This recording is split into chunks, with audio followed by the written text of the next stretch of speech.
Welcome, everybody. This is John Paul Mendoza, Dr. Speed Selling. This is the Raging Verbalist. It is Raging Verbalist number 176 for those of you keeping track, accounting, and all of that. If you're new, welcome. If you are an old hand, welcome back. Talk about any topic that I happen to find that I would just get incensed about. We are, of course, here on YouTube, also on Facebook at the Position to Win Book group, Position to Win Book, where you can always add comments there, and who knows, maybe your topic will end up being top of mind. I also kind of steer clear a little bit of politics, but hopefully you get something interesting out of this. Now, with me as always is the ever lovely Sandra, who will stand in your place and ask questions and do all of those things. So, Sandra, welcome. Hello, how are you today? Excited, electrified, one could say today. Electrified. Very good. So let's dive in. What are we talking about today? All right, so last week you rented a Tesla Model Y. So what was that like? So I took a trip to Colorado. I've got a couple of businesses there, and as we were making the reservations, it appeared that I could rent a Tesla for just about $4 a day more. So I said, yeah, I'm going to go for it, and did that. And once we put in the, hey, I'm going to rent a Tesla, it was interesting because I started getting emails, and the emails were, hey, this is what it's going to be like to rent your Tesla. By the way, there's no key. There's only this little black credit card, which will be, since I'm a Hertz Gold, whenever I say that, I'm always expecting to have a little trumpet, but it never happens that way. But anyway, so I've rented a crap load of cars in my life, tons of cars. So I get there, and it was interesting because Hertz kind of gave me some insights about what was going on with the car, which I did read, and they were helpful because obviously Hertz and Tesla had a deal going on to try to get people to kind of experience it, which is I've been wanting to do that anyway. So it was relatively easy. Walked over, got in the car, and first thing you have to do is figure out how to start the thing. And and of course I couldn't find the little card, and had to ask the Hertz person, and she said, "Yep, here's where we put the little card, because if you leave it here on the console and it's too hot, it will melt the card." First insight that I had. So she goes, now just make sure that you keep it with you at all times, because if you leave it and you leave the key in it or you leave the card in it, somebody could hop in and drive away. So that was kind of like my first impressions. And, it looked like, okay, that was going to be just fine. So that was how we kicked it off. All right, how much studying did you do to be prepared to drive this car? It's always fascinating to see how big companies send out like autoresponders and sending out information. And they sent me probably 3-4 emails, each of them getting a little bit more complicated. So kind of had an idea of what was going to happen.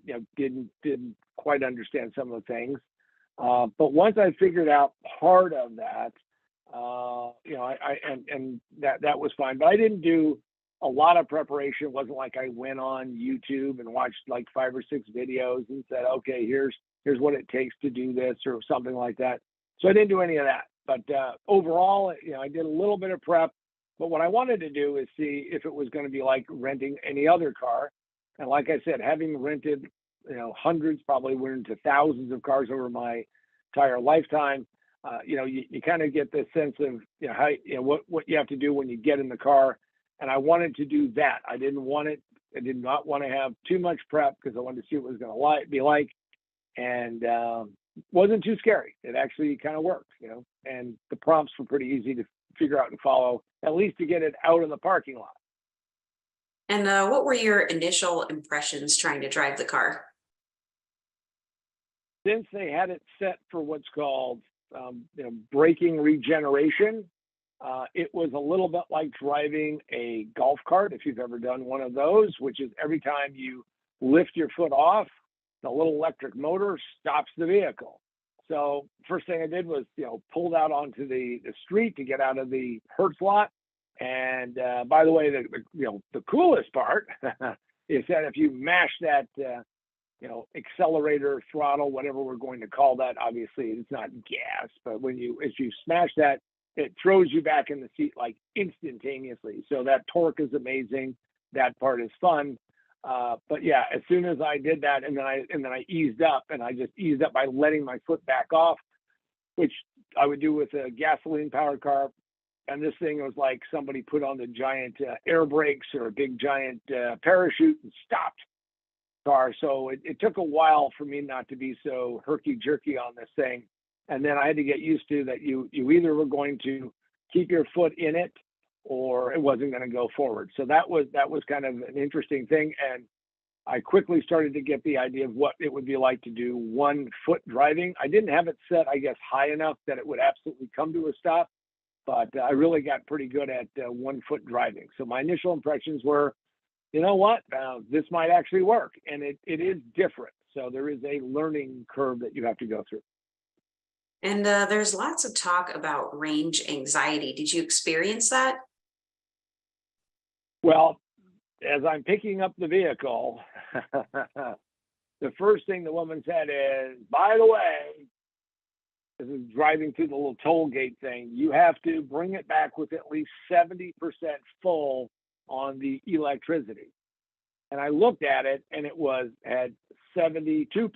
And I'm thinking, wait a second, because normally when you rent a car, especially if you're in someplace reputable, they fill the tank all the way up. Well, turns out they only fill it to a little above 70% because they're trying to preserve the batteries. That's why almost all the range calculations that are out there where somebody says, well, this thing has 300 miles minus 20%, which would be like 60 miles less. So this did not have that range. So talking about range anxiety, I have no idea what it's going to be like. And I had made a commitment that I was going to drive it just the way I drive any rental car when I'm in on the road. If I'm going to be a road warrior, I got to be a road warrior. I can't sit there and go, well, I'm going to, take it easy or do it differently. I really wanted to experience it. So when I'm talking to all of you, plus for myself, what is it like to drive this like for real?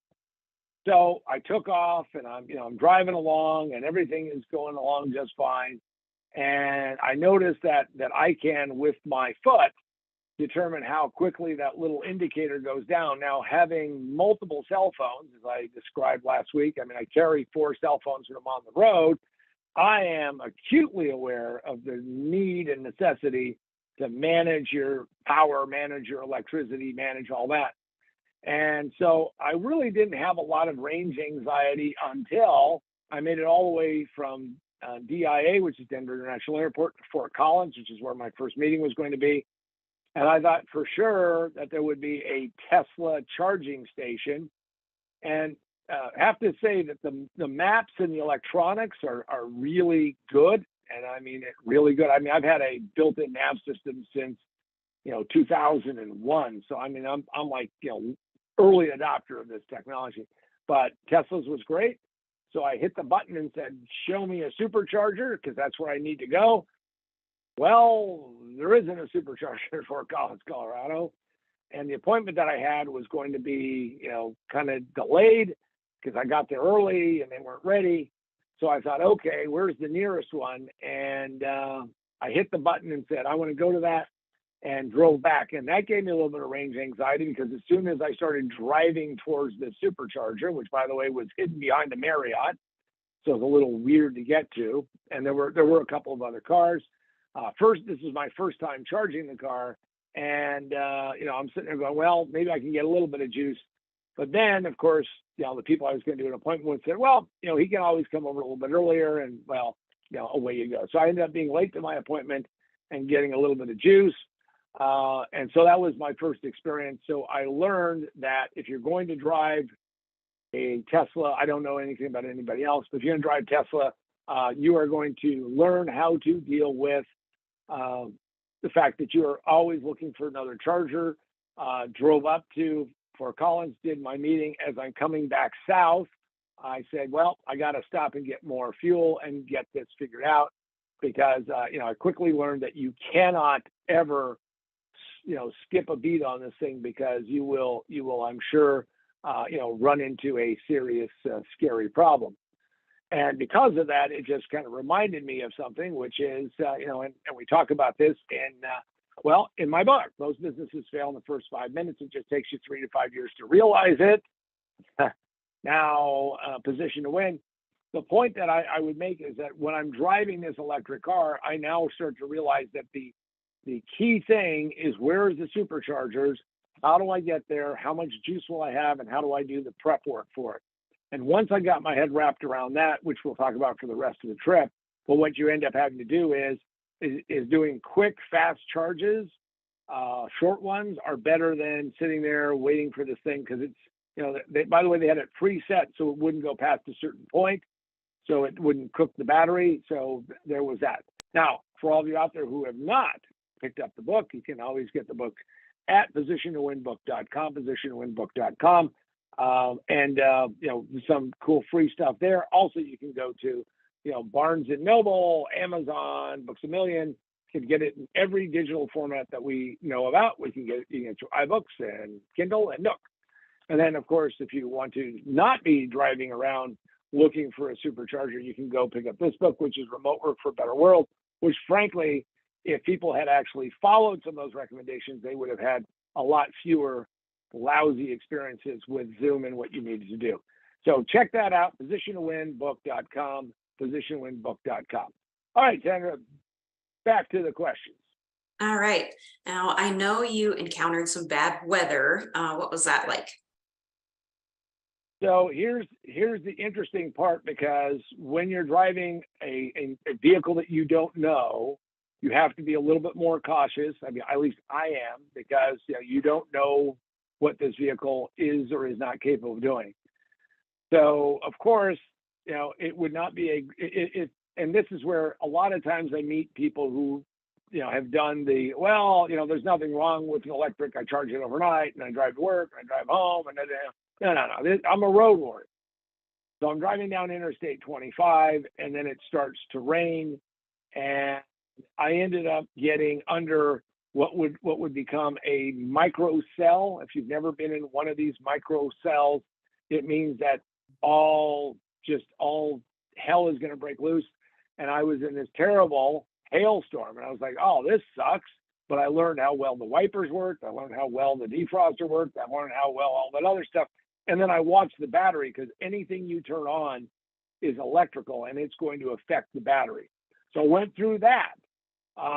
So as soon as I got past that, my phone lights up, phones light up, and it says, guess what? There's a there's a tornado warning just to the east of you. Now, I didn't see anything like that, but the clouds turned a very black, scary, ominous, looking for my little dog Toto kind of time.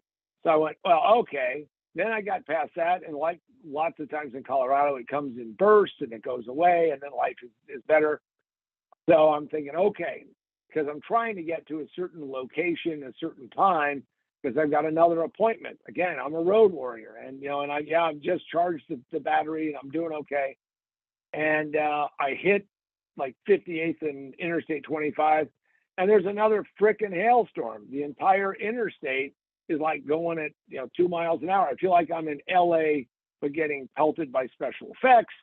Make my meeting. I was planning on doing a quick charge, couldn't do it because I got there later. Get through with that meeting, and then I say, okay, I've got to get over Monument. If you ever drive up and down the Interstate 25 in Colorado, Monument is the high point. It's like 7,500, let's say 7,600 feet. I don't know what that is in metric. Sorry, everybody. You can do the calc yourself. But that's the high point on the highway, and I needed to get over that because the next day I had an early appointment, and all the warnings were that there was going to be snow, and all the warnings were right, because here I'm driving and it starts snowing, and it was snowing. Now, it wasn't sticking. That's a fancy way of saying it was warm enough that when it hit the highway it would melt, but when it melts, eventually it cools off and it turns into ice. So I get over the pass, or get over the summit, and in Monument, by the way, there is an incredible supercharger right there. So I whipped in and plugged in, and I had made it over the top. Still was snowing, and I was like, well, this sucks, and all of that. So that was my bad weather encounter. So I got it all done on one day. Hail, tornado, more hail, snow, and was still able to charge up. And I did a quick charge again because that's what I had figured out. If I could do a quick charge and get through my meetings for the next day, that would be a good thing. So how hard was it for you to find chargers and charge it? Well, the NAS system is really good. And by the way, when you go in there and you hit superchargers, it gives you a whole list of them. My suggestion is that you should be like stopped because it's kind of distracting. And then you find it and you hit it, and then the car pops up and it says, we're prepping the battery to accept a faster charge. So I don't know if it's, cajoling it or saying, oh, you're looking good, or, look at the cathode on that one. I don't know what it's doing, but it's doing something to prep the battery pack so you can then just plug it in and away you go. And so that actually, once the first one was a little bit of a mishap, because if I had actually stopped and done that work before, stopped and really, hit the button and said, okay, what am I looking at? I would have been in much better shape, because I would have probably stopped and charged the battery before I went all the way to Fort Collins and then have to come back and then go back to Fort Collins. But once I got over that, it was pretty cool. And then my vendor that I had to go see in Colorado Springs, I pull up, and finally get there. Not finally, but I get there, and they have a wall Tesla charger. So I said, hey, can I use that? And they said, sure. So I, flip the switch and go in, and we have a multi-hour meeting, and this baby is charging. And I said, what do I owe you? And they said, well, we got a deal because we're offering this to employees. So that was really cool. But overall, finding chargers was not an issue.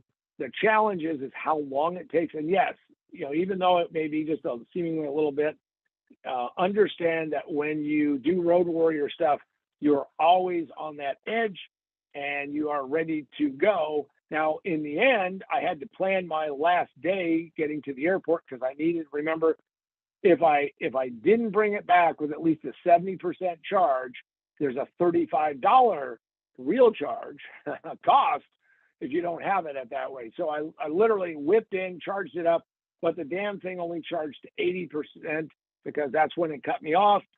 So I had my lunch meeting, and then I drove as careful as I could, and I pulled into the Hertz lot with 71%, which as soon as the guy saw it, said, you're done, you're good, you're over, happy days are here again. So finding chargers wasn't as hard, but again, in Colorado, I think there's a lot of them. The real question is how practical would this be for everybody else? And but you got to plan that you're going to spend a fair amount of time doing that, and what's going to happen. So that is the reality of life when you're dealing with this. And more importantly, it was funny because the woman at the Monument convenience store, she said, listen, you got to be careful because these bloodsuckers, her words, charge more money for electricity at different times of the day. But boy, you can get really cheap electricity like 3 a.m. Well, I don't know if I want to be hanging out at 3 a.m. Charging the car, but it was interesting that they did what they did. So yeah, it turned out it was easier to do it, and all of the charging issues I've seen, because again, I've been collecting information for potentially writing a book about the battery electric vehicles. Not announcing it here today, but I've been collecting lots of data about it. And I can tell you, having watched somebody trying to use a different charging network than Tesla, the Tesla one was, had a couple of glitches, but for the most part, it was seamless. And turns out they were billing Hertz. So that was a good thing in and of itself. And how much did all of this end up costing versus trips with a gas vehicle? Well, normally if I'm driving an SUV, it's going to be, at least 50 or $100. Gas is a little less money in Colorado. So I ended up getting a free fill at my vendor's place. So that was nice. So I got that, right? So, and I would say, if you can find a way to just, pimp off some electricity from somebody, that's cool. But I was kind of surprised because remember it's a $35 charge if you miss that 70% tier or that 70% filled number. So according to Hertz, they charged me $44.55, which frankly isn't bad. I didn't try to maximize or actually maximize my savings, minimize my costs. I just said I need to fill it, stop, fill it, and go away. And that worked really well. By the way, the last place I filled it, I was able to then repack all my stuff, which is always like, if you're a road warrior, it's like an explosion inside the car of all your junk flying around in it. And you got to pack it all up because you're going to have to get off and jump on the rental car bus. So that was cool. And of course, I wasn't sitting there like I normally do, which is, with all the gas fumes and everything. So that was pretty cool. So yeah, $44.55. Plus, I got a free spin on that one of the days. And having now put in 225 miles, would you consider buying a Tesla or any other electric car? So the answer is yes, I would consider doing it. I don't know where I would charge it at my house because the way my house is configured, I don't know how expensive. I know a lot about wiring and all of that because I have my 40 solar panels. I'm actually producing excess energy, so that would mean I would get a certain number of miles a year free. But the question is what would it cost to put in a charger and how hard would it be? Because the distance from where my garage is or where my car's parked, where the electricity is a long way away. But to answer your question, especially if you can get, $7,500 from the feds and, a couple grand from, a state and, some of these other incentives, starts looking interesting. I was impressed with the Tesla. I know that this is a newer Model Y, which has now become like one of the most popular, or I guess the most popular EVs out there. And I can understand why. I mean, it was smooth, it was quiet, it was quick enough for me. Dual motor, by the way. And so the answer is yes, I would look at doing that. My only point is that whatever technology you buy, just like when I first started buying computers so many years ago, is that you have to kind of accept the fact that you're still relatively new in the adoption curve. And who knows how much this thing is going to be worth in 5 or 10 or whatever number of years. And that could be a serious problem. But yes, I would seriously consider it. If you're out there and thinking about doing it, my suggestion is you really need to rent the car. I had it for 4 days. I would be willing to rent again. There are use cases, like one of the things that I do in one of my businesses in Colorado, that I don't think this would work at all because there's no place to charge. And that becomes the critical part. And people are saying, well, the charging infrastructure is growing and building. I don't know how many gas stations there are in the US, a lot, but there's a lot fewer charging stations. I like the fact that the Tesla system works so well. I like the fact that there was no challenge whatsoever to plug it in. So I guess the answer is yes, I would probably, I would consider seriously in my next vehicle buying electric. Some point in time, we will tell my horrible story about my Honda Clarity Hydrogen, but that's for another Raging Verbalist. So that concludes where we are today. So for myself, John Paul Mendoza, Dr. Speed Selling, and the ever lovely Sandra, this has been the Raging Verbalist number 176. Have a great week. Stay charged up. Until next week. Thanks.